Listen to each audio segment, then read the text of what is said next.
Today I will show you an action, drama, horror film from 2016, titled The Thinning. Spoilers ahead. Watch out and take care.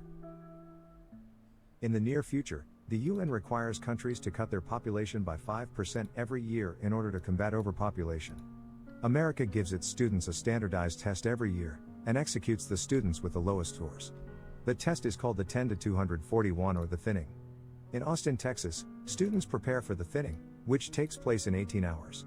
Simon and his older sister, Lena, sit at a desk in his room as Lena tries to mentor him. Their younger siblings, Corinne and Joey, sit on the bed playing games. Even with Lena's help, Simon gets frustrated and says he can't learn enough before the test. He asks Lena for something and gives her money in exchange for a contact lens that he can use to cheat. When he tries it on, it displays the answers to the math problems in his notebook. She reminds him that he has to destroy it after the test. Lena then receives a call from Dr. Perkash, who tells her that her mom had been trying to get discharged from the hospital against medical advice. She asks the doctor to stall her mom and tells her siblings that they have to go. At the hospital, Lena intercepts her mom signing herself out. The doctor pulls Lena aside and reveals that her mom is only getting worse. Even though they can't treat her if she goes home, he explains that making her comfortable might be the most they can do for her. At the governor's mansion, just 12 hours until the thinning, Blake passes a few bodyguards in the hallway. He offers to get them something from the kitchen, but they decline. Instead, Blake sneaks out of the house to his car where he finds his girlfriend, Ellie. She startles him and jokes that the same trick always works on him. When Blake insists that this time would be the last, they sober, remembering the next day's test. Ellie refuses to talk about it and instead decides to show him something that she insists is secret. She leads him to the Bilskis' mansion, where they strip and swim in the pool. Afterwards, they kiss in the car until Ellie admits that she's scared about the test. Then Vince, one of the bodyguards, catches them and brings Blake back to his dad.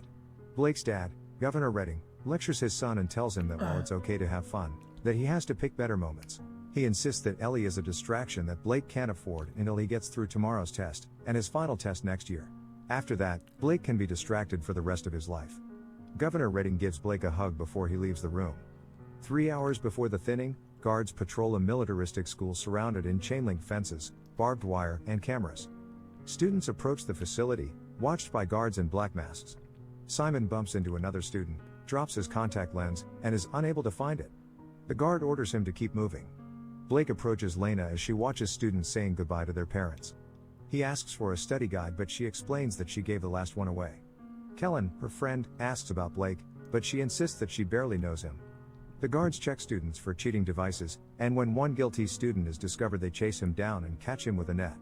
Kellen uses his dad's security access to view the security footage and sends it to a reporter he claims to know, named Wendy Banks. He explains that he has her email, though she doesn't seem to respond to his tips. Inside the school, Blake tries to comfort Ellie. 15 minutes before the test begins, the guards lock down the school. The students gather in their classrooms and teachers review the rules. Miss Birch tells her students that she's proud of them and that the questions are tough but not meant to trick them. She also insists that there's always a chance. A second teacher, Mr. Glass, also goes over the rules and reminds the students that the test is an accurate aptitude assessment. He then orders them to begin and the lights in the classroom dim. Each student picks up a tablet and begins to take the test with the tablets lighting up their faces. The teachers warn the students when they have a minute remaining, then announce the end of the test. As the students wait for their results, some show signs of stress. They squirm in their seats, cry, or look uncomfortable. Kellen is amongst them. Eventually, names of the students who failed are read out. With each name called, a student is removed. Some cooperate, some beg, others require force. Kellen is relieved that he passed, but Ellie fails. The remaining students are congratulated for passing and released to the rec room. Lena sees Simon being led away with the failed students, and Blake calls his dad to beg for him to do something to save Ellie. But his dad insists that he has to obey the law. Blake gets angry and slams the locker. He runs after them and attacks a guard with a fire extinguisher. He tells Ellie to run as the guards are distracted, but she is stopped by the crowd and caught. 1 year later, the next test is 24 hours away. Lena sits at a table with her two younger siblings. They're surrounded by boxes and one holds a pamphlet that shows that her mother has passed away. Miss Birch visits to bring the family some extra casserole and tries to comfort Lena about the fact that Corinne would be taking her first test. Meanwhile, Blake works out in his room. He still has a picture of Ellie pinned to his wall. He begins to record a video on a tablet, saying that if someone was watching it, he would already be dead. 3 hours before the test, Lena quizzes Corinne as they approach the school and hugs her before sending her inside. Governor Redding discusses plans for an announcement with Vince, checking that everything is ready. Then, he checks in with Blake. He tries to convince Blake that nothing could be done about Ellie, but Blake dismisses him. Blake leaves for school and Vince sees him put a package in a mailbox along the way. Lena and Kellen meet up at the school and talk about the fact that this is their last test.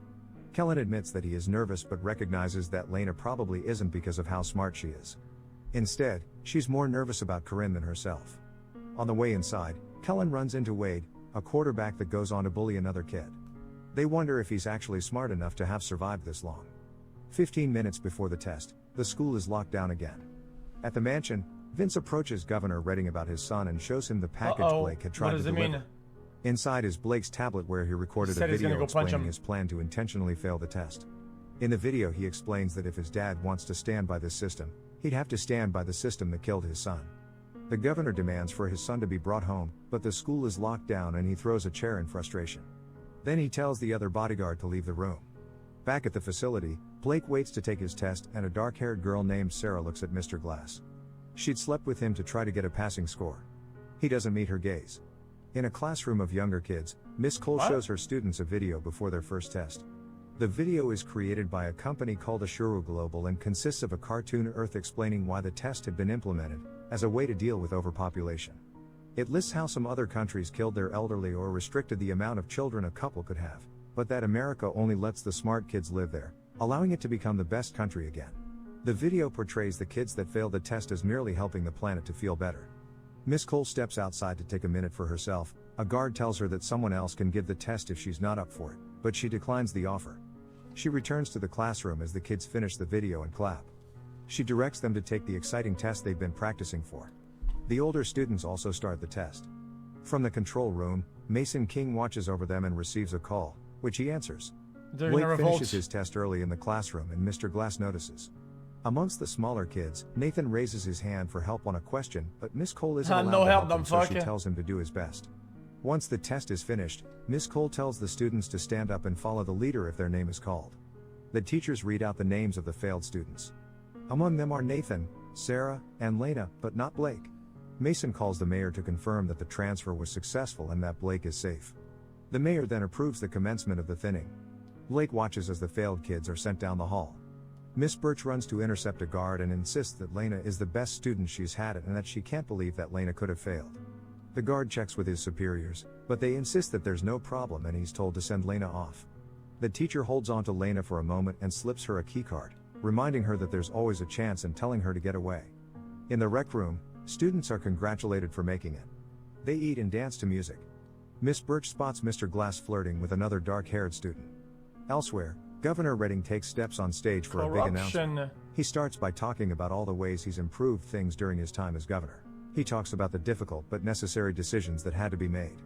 At the school, this speech plays on a TV at the party. Blake sees it and leaves.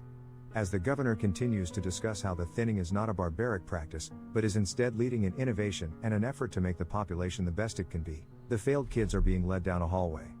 They are instructed to take off their clothes and to prepare for decontamination. Lena slips the keycard into her mouth to hide it. As Blake begins to make his way through the hallways of the school, his dad announces his candidacy for president. The failed kids are given new clothes, then led to a room with a few rows of chairs. They are each cuffed to a chair and the surrounding guards draw syringes. Some of the kids begin to panic.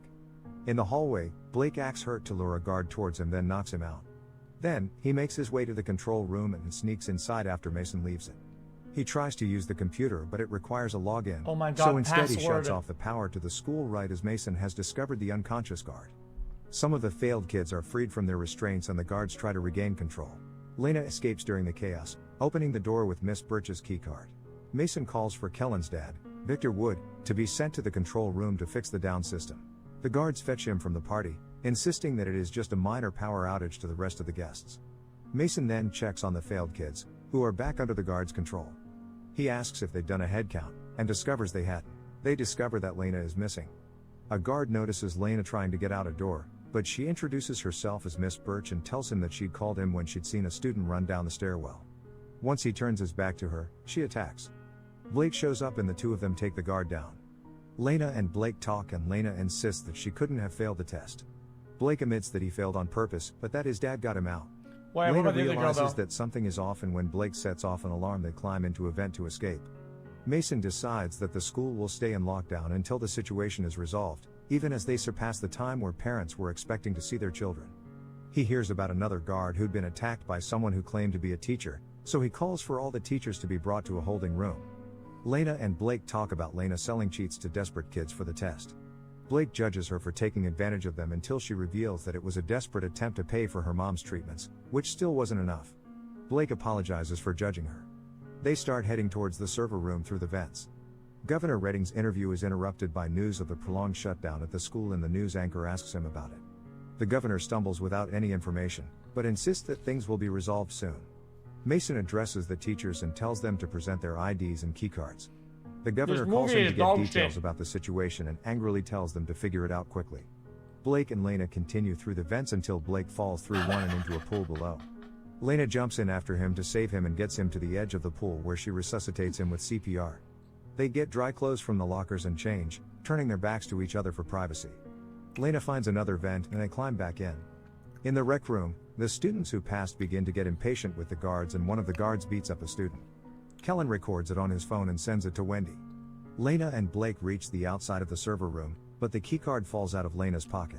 With the keycard on the ground below the vent, they get to a science classroom where Lena gets a magnet to fish for the key. They make too much noise, and as a guard approaches, Lena is able to get back into the vent while Blake stays in the room. He tries to hide, but the guard catches him. When Lena tries fishing for the key, a guard notices and grabs it. But the guard turns out to be Blake in a guard's uniform. He tells her that he'll head towards the thinning. In the holding room, Miss Birch suggests to Mr. Glass that they get a drink together, and as they flirt, she steals his keycard. Miss Birch then... Why haven't the guards just killed the students already? Couldn't they just stop camping in there, just kill them, and then go fix the problem? Shows Mason her ID and Mr. Glass's keycard to take suspicion off of herself. When Mr. Glass doesn't have his, Mason thinks that he's the traitor.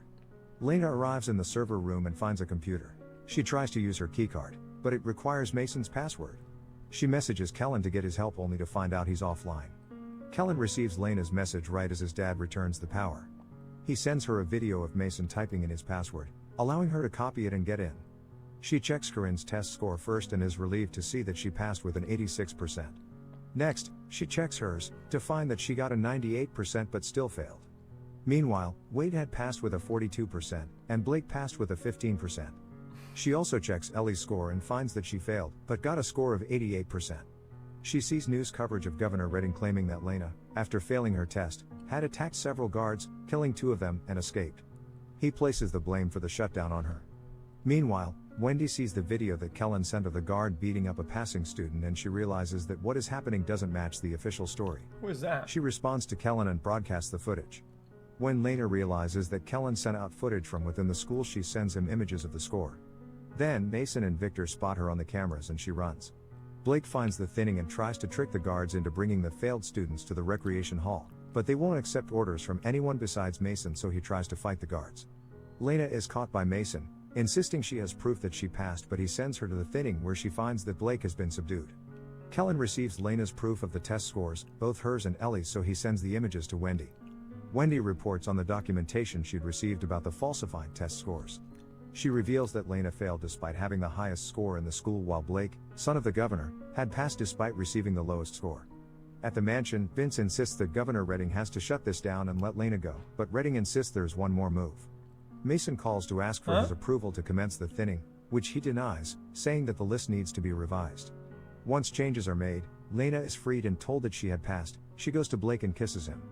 She is then forced from the room and Blake is forced into her chair. Wade is also taken to the thinning. With varying levels of panic from the kids, the guards approach and inject them.